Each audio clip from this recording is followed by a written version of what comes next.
দেবপ্রিয়ার বড় প্রিয় নাচ গান আর ভগবান।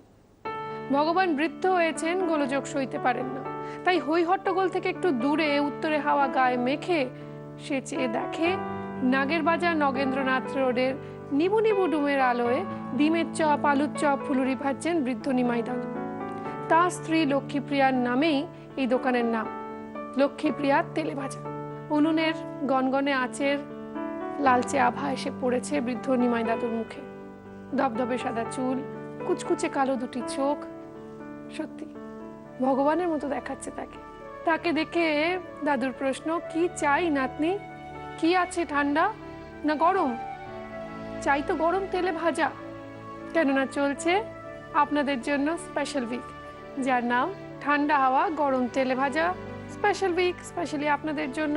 এবং নমস্কার, আদাব, good evening and welcome to Emami healthy and tasty cooking oil presents রান্নাঘর, যেখানে আজকে আমাদের সঙ্গে রয়েছেন অবশ্যই, নমস্কার, নামটা শুনি। দেবপ্রিয়া চ্যাটার্জি। দেবপ্রিয়া চ্যাটার্জি। দেবপ্রিয়া চ্যাটার্জির বাড়ি কোথায়? দমদম নাগের বাজার। ও, সে তো বলাই হয়ে গেল।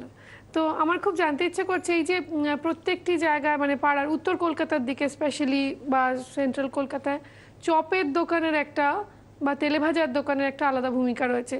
সন্ধ্যাবেলা বিকেলবেলা কিছু কিছু বিখ্যাত দোকান থেকে যেখানে সিঙ্গাড়া, চপ, তেলে ভাজা এগুলো তো 6টার মধ্যে যেতে হবে, নইলে পাওয়া যাবে না। 5টা 5:30টার মধ্যে সিঙ্গাড়া শেষ। এরকম কি হয় তোমাদের ওখানে? হ্যাঁ নিশ্চয়ই, মানে চপের দোকানে বা তেলে ভাজার দোকানে রীতিমতো লাইন দিয়ে দাঁড়িয়ে তারপর সে নিতে হয় আর কি। তো তুমি কি পার্সোনালি নিজে কোন তেলে ভাজা খেতে ভালোবাসো? আমি বেগুনি খেতে ভালোবাসি। তো এছাড়া আজকে যা যা তোমার পছন্দের চপ, তার মধ্যে থেকে নিশ্চয়ই একটা কিছু হচ্ছে। হ্যাঁ। কি হচ্ছে? চিংড়ির চপ। চিংড়ির চপ, চিংড়ি মাছ, এটা টাইগার প্রন, খুব বড় লার্জ নয়, মাঝারি সাইজের টাইগার প্রন রয়েছে, রয়েছে আদা বাটা, চিংড়ি মাছ একটু কুচিয়েও রাখা রয়েছে। না, এটা কি করা? কিমা। কিমা করে রাখা রয়েছে, ছুরি দিয়েও করা যায়, কাঁচি দিয়েও করা যায়। শুকনো লঙ্কাটা একটু স্পেশাল, শুকনো লঙ্কাটা যেটা গুঁড়ো করা হয়েছে সেটা অ্যাকচুয়ালি সর্ষের তেলে একটুখানি ভেজে নিয়ে তারপর ছেঁকে তুলে নিয়ে সেটা গুঁড়ো করা। এবং রয়েছে সোডিয়াম বাইকার্বনেট মানে খাবার সোডা, রয়েছে গরম মশলা গুঁড়ো, জায়ফল জয়িত্রী গুঁড়ো, রয়েছে চিনি, নুন, রসুন বাটা, মানে আদা বাটা রসুন বাটা দুটোই লাগছে। আর লাগছে এটা কি? এটা হচ্ছে বেসন। বেসন। আর এটা আলু সেদ্ধ। আলু সেদ্ধ। সেদ্ধ করা আলু হাতে ম্যাশ করে নেওয়া। এবার কি করতে হবে? প্রথমে নিশ্চয়ই কিছু বানাতে হবে। হ্যাঁ, প্রথমে আগে একটু চিংড়ি মাছটাকে সামান্য নুন দিয়ে মেখে রাখতে হবে। মেখে রাখো, দেখি। সামান্য নুন তো আমি দিয়ে দিচ্ছি, এইটুকু। হ্যাঁ, এতটাও লাগবে না।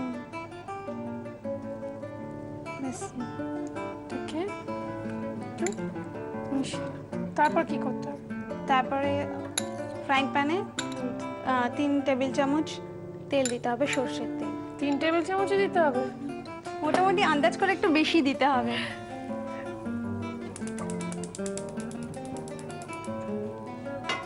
চিংড়ি মাছটা ভাজবে বলে না? না, চিংড়ি মাছটা না, চিংড়ি মাছের কিমাটা দিয়ে আর আচ্ছা আচ্ছা, বুঝতে পারছি, পুরটা তৈরি করা। তো কি তেল লাগছে? সর্ষের তেল। সেক্ষেত্রে তোমাকে আমরা দিচ্ছি মামি হেলদি অ্যান্ড টেস্টি কাচ্চি ঘানি মাস্টার অয়েল। 1 2 3, এটা বেড়ে যাবে, যদি প্রয়োজন হয় আর একটু দেবে। এই দেখো কতটা বেড়ে গেছে তেলটা, একটু হিট পেয়ে আরো বেড়ে যাবে। এই রয়েছে খুন্তি, চামচ তো রয়েছে। যতক্ষণ তেলটা গরম হয় ততক্ষণ একটু আড্ডা দেওয়া যাক। তুমি কি করছো? আমি এমএসসি করেছি জিওগ্রাফিতে, আর এখন যাদবপুর ইউনিভার্সিটিতে একটা রিমোট সেন্সিং আর জিআইএস এর কোর্স করছি। সেটা কি? অ্যাকচুয়ালি স্যাটেলাইটের মাধ্যমে যে সমস্ত পিকচারগুলো তোলা হয় সেগুলোর মাধ্যমে যে কাজে লাগানো হয়, মানে কোথায় মিনারেলস পাওয়া যাচ্ছে কিংবা সমুদ্রের নিচে কি বায়োডাইভার্সিটি কীরকম রয়েছে, কোন জায়গায় মার্কেট হতে পারে, তার কোন কানেকশানে আর কি সমস্ত ভালো বিল্ডিং হতে পারে, সেই সমস্ত জিনিসগুলো স্যাটেলাইটের মাধ্যমে করা হয়। তো আমি আপাতত বেসিকটা শিখছি, এরপরে অ্যাডভান্স কোর্সে যাব। তেল গরম হয়ে গেছে, রান্না শুরু করব। আচ্ছা, প্রথমে মাছের কিমাটার মধ্যে দিয়ে দিতে হবে।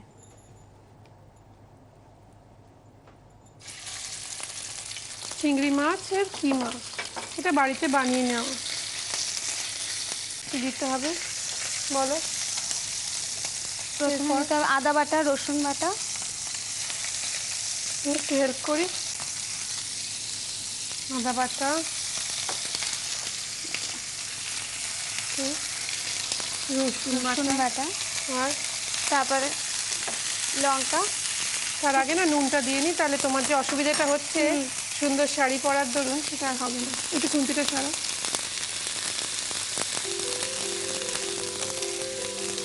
এবার কি বললে তুমি? এবারে শুকনো লঙ্কা তেলে ভেজে ছেঁকে তুলে নিয়ে গুঁড়িয়ে নেওয়া শুকনো লঙ্কার গুঁড়ো।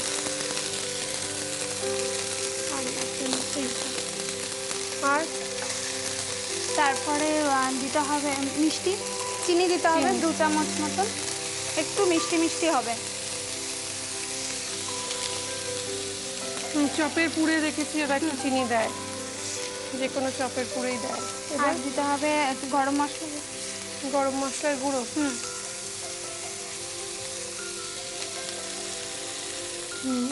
আর সামান্য জায়ফল জয়িত্রী, সামান্য।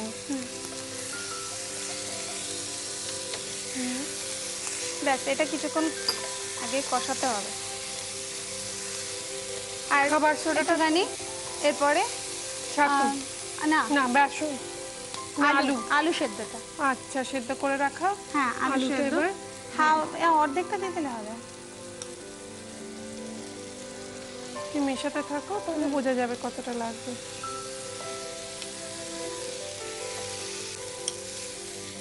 এটা একটা মানে চিংড়ি মাছটাকে ধরেও রাখতে সাহায্য করবে আলু। বাহ, একটু দেখবো? হ্যাঁ নিশ্চয়ই। Thank you. কেন বলো তো, আমার মনে হচ্ছে নুনটা একটু কম দিলাম, আমি তো জানতাম না আলু দেবো। তুমি একটু নুন দেবে? হ্যাঁ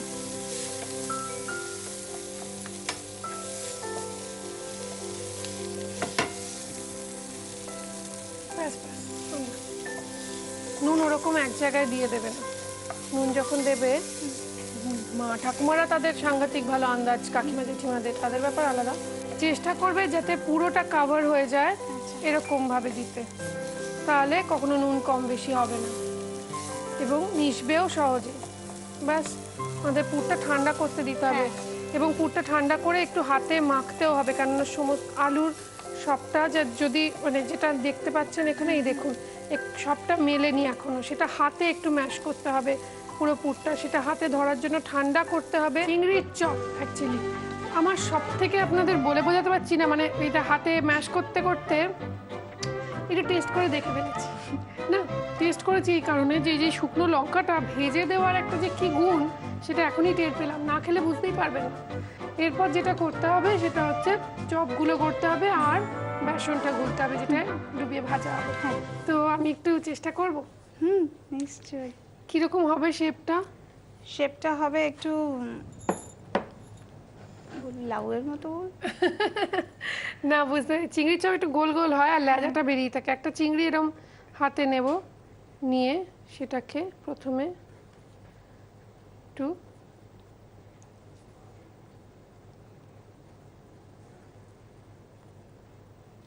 এইভাবে, কি ভালো খেতে হয়েছে। ইনফ্যাক্ট যেটা বানানো হয়েছে পুরটা না, ওটাই ভাত দিয়ে মেখে খেতে যে কি ভালো লাগবে। বাড়িতে কুচো চিংড়ি যদি পড়ে থাকে অল্প একটু, আমার মনে হয় আলু ভাতের মধ্যে এইভাবে মিশিয়ে দিন আর শুকনো লঙ্কা ভেজে, আহা অনবদ্য খেতে হবে।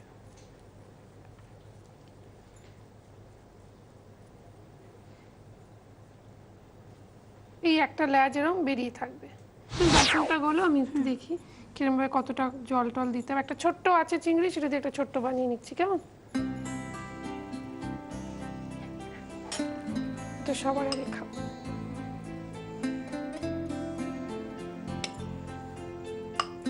বেসন, ওর মধ্যে নিশ্চয়ই নুন দেবে একটু, আর খাবার সোডা দেবে।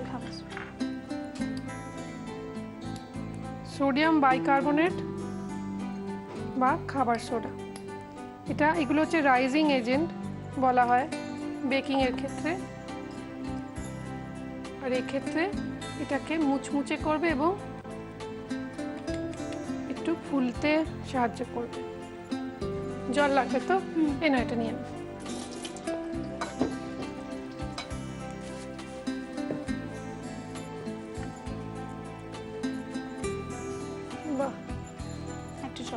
আমি দিচ্ছি, এটা একটুখানি দিতে দিতেই বোঝা যায় কতটা লাগবে। নুন দিয়েছিলে তো? নুন দিয়েছিলাম।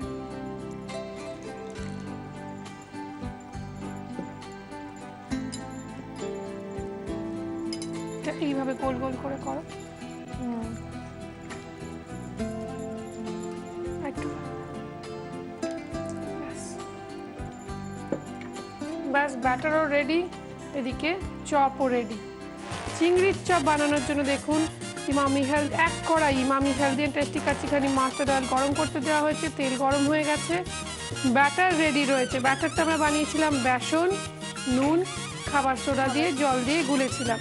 তার মধ্যে এখন দেবো আমরা একটু গরম সর্ষের তেল দিয়ে এটাকে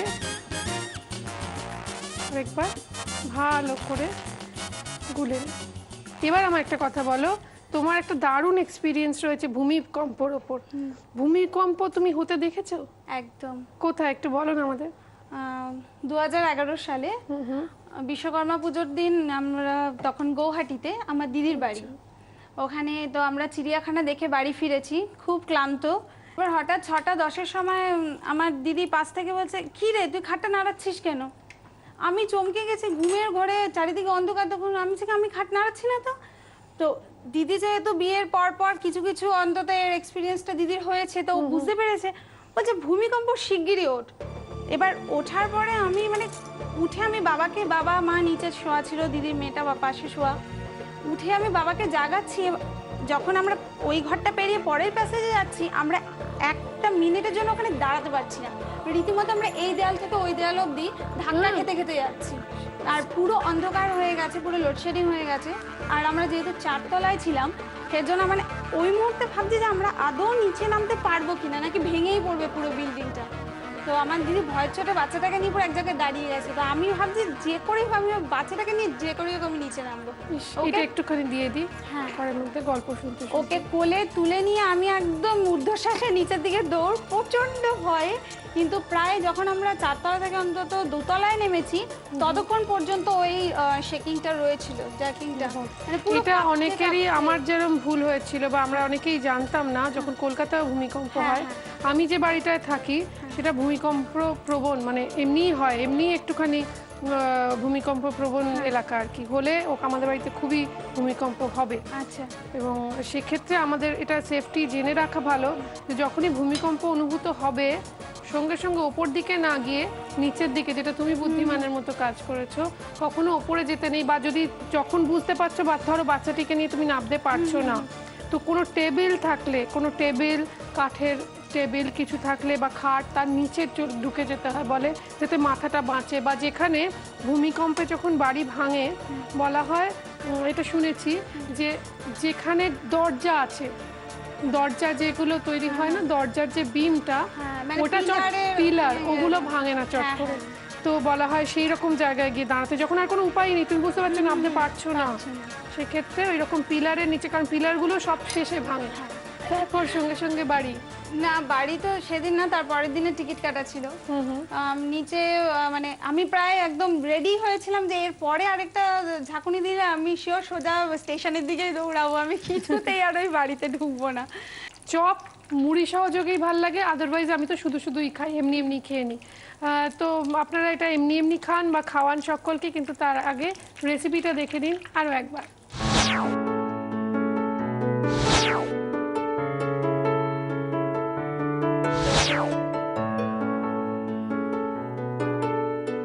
চিংড়ি মাছের চপের পুর বানানোর জন্য ফ্রাইং প্যানে Emami healthy and tasty kachchi ghani mustard oil গরম করে ওর মধ্যে একে একে চিংড়ির কিমা, আদা বাটা, রসুন বাটা, তেলে ভেজে গুঁড়ো করা শুকনো লঙ্কা, সামান্য চিনি, গরম মশলা গুঁড়ো, জায়ফল জয়িত্রী গুঁড়ো, সেদ্ধ করে ম্যাশ করা আলু আর স্বাদ মতো নুন দিয়ে ভালোভাবে নাড়াচাড়া করলেই পুর রেডি।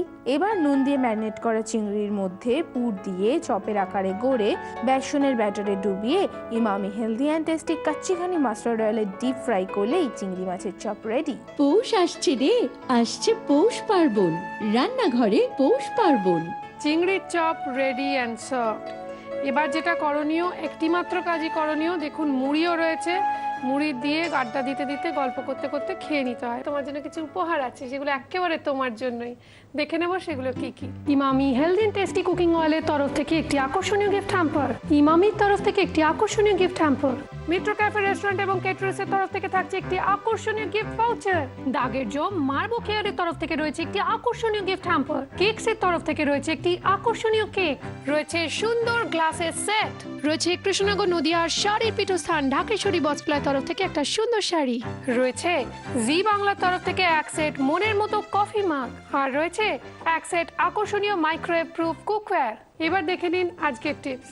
ত্বক শুষ্ক থাকলে বেসনের সঙ্গে টক দই মিশিয়ে মালিশ করলে চামড়া চকচকে হবে। বেসন জলে গুলে শরীরে মালিশ করে তারপর স্নান করলে ঘামের দুর্গন্ধ দূর হয়। বলা হয় বেসনে ঘি মিশিয়ে শরীরে মালিশ করলে ফর্সা হওয়া যায়।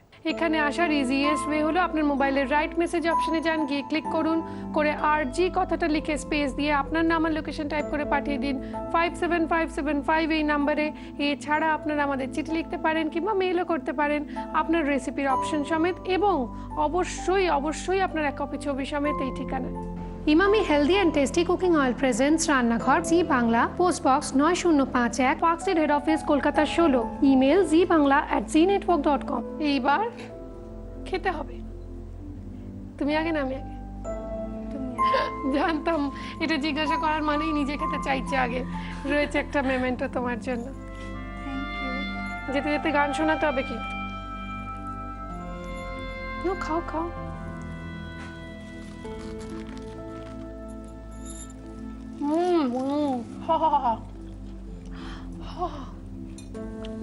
দারুণ হয়েছে টেস্টটা। মুড়িটা কানাইদা মেখেছে।